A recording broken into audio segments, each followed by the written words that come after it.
and train ridership is way up this year over last year, but still more than 1/3 below pre-pandemic levels. So this year, the governor's budget has $6.6 billion in operating aid going to the MTA. But a coalition of organizations, unions, and politicians say that is not enough. They want $300 million more for off-peak hour train and bus service. So here to tell us all about that is Danny Pearlstein from the Riders Alliance, a group dedicated to what it says is affordable and reliable transit service. So Danny, good morning. Thanks for being with us again. Good morning. Thanks so much for having me. So explain to the folks at home, and most people might think that we wouldn't need more off-peak service, but you disagree, and tell us why. Well, more and more riders who are the backbone of this city, who are doing service work at all hours of the day, all days of the week, are the main commuters the MTA is serving, right? It's office workers who are able to work from home, who are commuting 9 to 5. And so that's why the governor's own new New York panel in December said we should maintain rush hour service, but augment off-peak service, make off-peak bus and subway service more frequent to save people time in the off-peak when they're commuting. Yeah, and how, I guess, explain to me how would off-peak service actually help in boosting ridership and getting the numbers back up? So off-peak ridership is contingent on people having other ways of getting around, right? There's a little bit less traffic in the off-peak, and people may drive, people may use other modes of transportation. But transit needs to be more competitive than it was before the pandemic to deliver for those riders and to save those folks time. And that's why we're seeing cut waits, cut long platform waits, cut long waits at bus stops, cut waits for multiple transfers like a lot of people have now that people are living more and more at the edges of the city and taking longer commutes to get into the core. Save those folks time, right? Deliver time back to the millions of people who are operating the service sector industries that run New York, that New York depends on. And in fact, deliver for transit workers as well, right? Transit workers want this to happen. They want to run more frequent service. For workers, more frequency is a safer system. Yeah, they need that option, right? They need more options. But some might argue that the priorities be spending money when most people need service, which is during peak hours. So what do you say to that?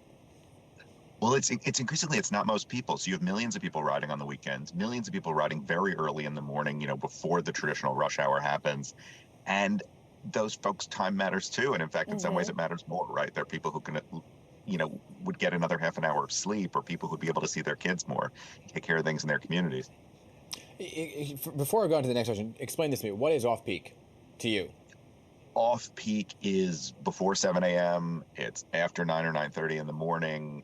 And then, there's a few peak hours in the evening, 4 to 7 roughly, but otherwise everything is off peak. And so we're not saying in the dead of night, but we're saying on the weekends, early in the morning, the middle of the day, run service more like rush hour service. Okay, so it doesn't cost a lot of money. When I'm on the train. Exactly, I was going to say, right, because most people, we're on the train. Yeah, you're thinking peak is really just during rush hour. But so when you look at it in totality, you want to limit wait times all day, not just during peak hours, to 6 minutes. Now, they can't do that during peak hours. So is it feasible? So 60% of train lines already run at least every 6 minutes during the peak. So there's plenty of lines where they can do that right away.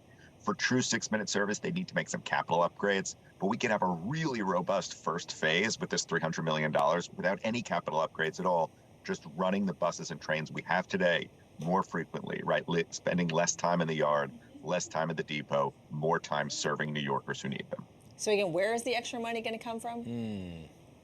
So the governor's budget is a foundation, right? It keeps buses and trains running, and it relies on a number of sources of revenue that can be tweaked further.